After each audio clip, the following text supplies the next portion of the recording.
meledak guys.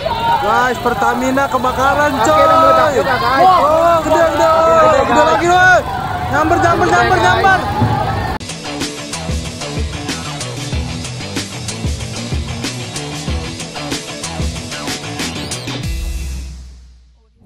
Halo men, guys, Besti. Kali ini gue bersama Wahyu lagi. Kita berjumpa lagi.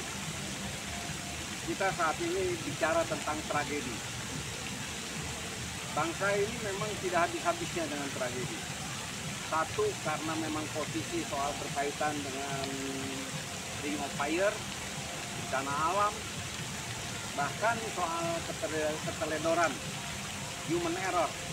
Dan kali ini ada peristiwa yang besar juga, yaitu depo pelumpang meledak. 19 nyawa melayang dan puluhan lainnya luka-luka, masih dirawat di rumah sakit. Padahal ini kasus ini sebenarnya sudah terjadi 2009 dulu. Ketika itu meledak, terbakar, tetapi masih di internal, di kawasan depo. Ada yang meninggal juga. Ada yang meninggal, 1 orang. Dan sekarang meledak, tapi menghantam hawa panas api itu, masih besarnya, dan hembusan angin. Dia sampai keluar dari kawasan dan menghantam pemukiman penduduk yang sangat dekat. Padahal di tahun 2009 ketika terjadi insiden kebakaran depo, itu wakil presiden ketika itu Yusuf Kala sudah mengingatkan agar depo pelumpang itu memiliki bumper zone, memiliki jarak yang aman itu sekitar 50 meter. Tapi nggak tahu kenapa sampai 2023 bangsa ini gampang lupa dengan tragedi itu. Dan akhirnya belum terrealisasi juga nih Pak. Belum terrealisasi. Dan bahkan sekarang akhirnya Presiden Joko Widodo menginstruksikan siapa yang harus ada yang direlokasi. Apakah deponya yang mensuplai 20% kebutuhan BBM di Jabodetabek, atau pemukiman penduduk yang direlokasi. Nah akhirnya kelihatannya Menteri BUMN Erick Thohir sudah mengeluarkan keputusan dia akan dikeluarkan di Pelindo 2 di kawasan Pelindo yang memilih untuk dipindah bukan masyarakatnya ya, yang benar-benar jauh dari mungkin karena persoalan kalau penduduk yang dipindahkan ini terlalu ribet, banyak hal yang dilakukan. Nah sementara pasti sudah ada solusi itu kenapa depo dan yang 20% untuk supply ini gimana solusinya pasti udah ada selama menunggu pembangunan ini yang baru. Pasti itu sudah melalui kalkulasi yang matang baik dari sisi ekonominya hingga pasti kan ini ada permasalahan sosial di masyarakat yang masih diperlukan ya. Tapi gue pengen tahu nih dari netizen apa komentar. Kita ini nggak apa ya, kayak mudah melupakan tragedi. 2009 sudah kejadian. Jadi kayaknya memang ada dampak juga ya. Jadi ini kan waktu 2009 itu kan kejadian waktu itu kalau nggak salah keamanannya kan, petugas keamanan yang coba menghembuskan nafas terakhir pada itu. Karena jujur kalau kita mendengar, kita sering mendengar istilah kan ada penumpang gelap tuh. Tapi ternyata akhir pekan lalu kita dikejutkan bukan penumpang gelap tapi pelumpang gelap. Itu benar-benar kita begitu melihat media baik media sosial hingga media-media massa yang saat ini sedang ramai dikunjungi oleh netizen, itu kita lihat itu luar biasa banget gitu Bang, dari apinya segala macamnya, dan celakanya sampai ada belasan orang yang meninggal dunia. Itu sebetulnya hal yang sangat berharga banget gitu. Betul. Dan yang lebih penting lagi, gue juga mengkritisi di media kita. Di media sekarang yang masih tetap kencang itu kasus Mario, ya, kasus akhirnya merembet yang ke bapaknya Mario Ozawa juga. Kalau itu porno yuk. Aduh beda ya kan. Kalau ini kriminal luar biasa nih. Kriminal yang akhirnya lari ke korupsi nih, yang diduga. Dan jadi banyak pihak yang terlibat terlibat di sana. Iya, dan akhirnya muncullah macam-macam membongkar soal kekayaan. Tetapi balik lagi ke soal itu. Harusnya mungkin bayangan gua pers itu benar-benar ngawal kasus ini, karena biasanya kalau satu korban jiwa itu tragedi, Ya. tetapi begitu jumlahnya puluhan maka dianggap statistik, jadi dianggap tidak lagi humannya itu hilang. Yang ada adalah wujudnya angka, sama kayak tsunami Aceh 2004 Desember, ribuan orang meninggal. Wah, mulai kita rame itu soal gempa dan sebagainya, dan kita mulai juga kalau antisipasi kalau ada tsunami, ada pelampung untuk early warning system. Tapi apa yang terjadi? Early warning systemnya malah dicabut, hilang. Terus escape, evakuasi di pantai dibuat jalurnya dan sebagainya. Sekarang coba kalau kita ke pantai, apakah masih ada? Apakah selalu ada latihan secara rutin di pantai-pantai? Ini bangsa ini kok gampang sekali lupa, dan gampang sekali masyarakat di sini tidak aware terhadap ancaman bahaya. Coba bayangin yang Pelumpang itu penduduk di situ bukannya nggak sadar bahwa itu berbahaya, sadar, tapi mereka tetap tinggal di sana. Walaupun ini kan juga lagi seru ya, lagi dibahas soal kok bisa penduduk di situ. Tahun 72 Pertamina itu dapat tanah itu, lahan itu dari Pemda. Daerah masih rawan. Tetapi ketika itu penduduk memang masih sedikit. Jakarta itu masih belum sepakat sekarang. Nah, rupanya pertumbuhan penduduk, mobilitas, dinamika, pembangunan ekonomi dan sebagainya menyebabkan orang banyak masuk ke Jakarta dan sebagainya. Tiba-tiba ada lahan kosong, orang menempati di sana, tidak ada ketegasan dari aparat keamanan, dari Pemda setempat dan sebagainya. Akhirnya dikuasai, Makin menjamur, dan akhirnya terjadilah Depo Pelumpang dengan kawasan yang sangat tidak kepemilikan lahannya masih sengketa. Walaupun memang sudah dikeluarkan zamannya Anies Baswedan, itu dikeluarkan IND kawasan.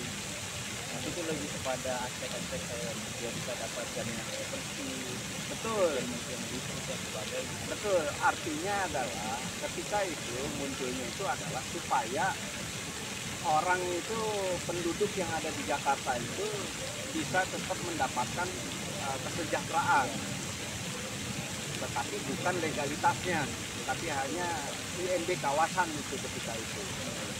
Tetapi apapun, maksud gua di sini adalah gimana ceritanya kita itu bangsa yang mudah lupa dengan tragedi di daerah-daerah yang rawan gempa. Apakah dari anak-anak kecil SD, dari TK, SD, SMP itu dibudayakan kalau bisa terjadi gempa akan seperti apa?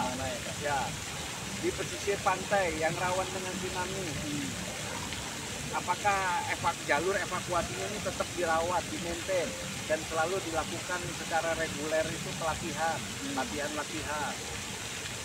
Terus ada peringatan-peringatan, di sosialisasi melalui stiker, toa, Diingatkan secara berkala, reguler, ke wisatawan. Ini kan enggak. Kita selalu itu rame setelah kejadian. Ya, artinya bukan hanya insiden atau tragedi yang berkaitan dengan energi seperti yang di Depo Pelumpang, tapi tadi kayak misalkan ada tsunami, segala macam, banjir, mungkin longsor, tapi padahal untuk tragedi yang di kawasan Pertamina itu udah berapa kali juga Pak, kayak di Balongan pernah kan kejadian-kejadian seperti itu. Artinya harusnya ketika analisa di awal itu misalkan pembangunan di Pelumpang itu katakan akan aman dalam rentang waktu katakan 70 sampai 80 tahun ke depan misalnya, itu mesti dievaluasi dengan perubahan di dinamika di teritorial tersebut. Betul. Karena ini kompleks, ada keterkaitan dengan pembangunan tata ruang, konsep tata ruang. Nah, Depo Pelumpang ketika ini berkembang dan sebagainya, maka tata ruangnya harus mengikuti itu. Tata ruang yang membuat itu dulu. Jadi di setupnya tidak hanya seketika, tetapi memang jangkauannya harus puluhan tahun. tata ruang itu. Nah di Depo Pelumpang, ketika terjadi bencana seperti kemarin, akses evakuasi mereka aja ribet karena jalur escape-nya nggak ada. Itu hanya jalan yang depo itu dilingkari oleh jalan misalnya kayak gitu, baru pemukiman. Nah kan ini nggak benar. Nah ini satu. Yang kedua, di daerah Pamulang itu ada jalur pipa gas. Bayangin di situ dibilang awas, hati-hati, gas. Tapi apa yang terjadi? Pembangunan ya kan. Bukannya bangunan, apa sih? Buat olahraga, skateball. Waduh. Kesana lagi dibuat taman. Kesana lagi bedeng-bedeng. Pemdanya biarin aja. Anehnya listrik pun masuk. Jangan-jangan KTP juga keluar tuh di situ. Dengan alamat yang tertera gitu Bang. Betul. Ini ngeri. Jadi menurut gue ini harus ada audit besar-besaran yang berkaitan dengan objek nasional yang vital, objek nasional yang berbahaya. Seperti misalnya ada reaktor nuklir. Nah, kayak Puspitek apakah tidak dievaluasi, audit? Karena di sana pengembangan perumahan di daerah sana luar biasa. Pasti banyak orang yang awalnya tanah kosong sekarang jadi tempat tinggal segala macam itu, jadi ada perubahan mungkin kontur tanahnya yang bawahnya pipa gas jadi terganggu segala macam. Jadi persoalannya jangan sekarang pejabatnya dicopot. Bukan solusi. Termasuk kayaknya pemindahan Depo Pelumpang ke sana nggak menyelesaikan Betul. juga kan? Persoalan mau dipindahkan mau apapun, tetapi harus ada kriteria yang diikuti, prosedur yang diikuti. Harus sekian jaraknya dengan kawasan penduduk, terus safety-nya seperti apa. Kan ini sebenarnya yang namanya depo itu kan sudah ada safety-nya, itu prosedurnya sudah ada. Tapi kita belum tahu juga apakah di sini human error. Kan itu ketika terjadi ledakan itu terjadi ketika menurut Kapolri ya, ketika itu itu ada pengiriman BBM dari Balongan masuk ke depo, masuk ke tangki. Nah pada saat pensuplaian itu terjadi gesekan atau kebocoran atau tapi akhirnya terjadi ledakan, kobaran api. Kebetulan karena itu sangat besar sekali dan ketiup angin sampai kepada penduduk. Karena kan panasnya itu berapa ribu derajat Celcius. Karena itu kan semua macam minyak ada di situ. Betul. Nah, jadi intinya adalah menurut gua, udah deh kita sekarang harus sama-sama belajar lah, belajar takut, belajar menghargai nyawa. Takut gimana tuh Kang? Nyawa. Ya kita tuh takut tuh maksudnya hati-hati, Lebih aware gitu. lebih aware terhadap nyawa. Bukan hanya nyawa diri, tetapi nyawa kita dengan keluarga. Gitu loh. Tapi mungkin kalau saya jadi masyarakat sana ya kan terakhir itu 2009 kejadian yang di Pelumpang itu kan. Kan dari 2009 ke 2023 ini kan rentang waktunya panjang kan. Terus setiap hari kayak nggak ada apa-apa nih ya, aman kali ya gitu, mungkin udah lupa gitu kan. Padahal kan itu mengintai gitu kan.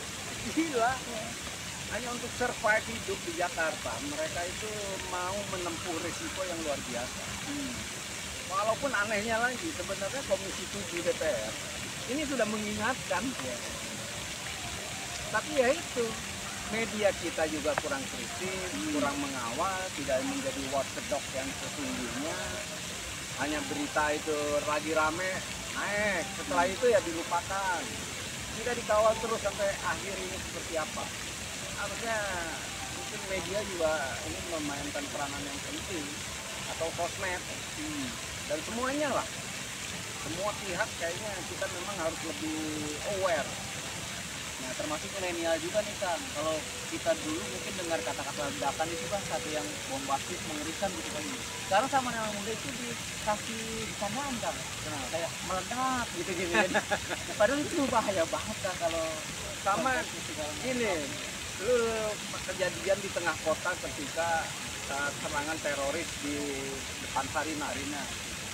Orang-orang kalau di mana-mana itu pada lari ini jauh. Iya.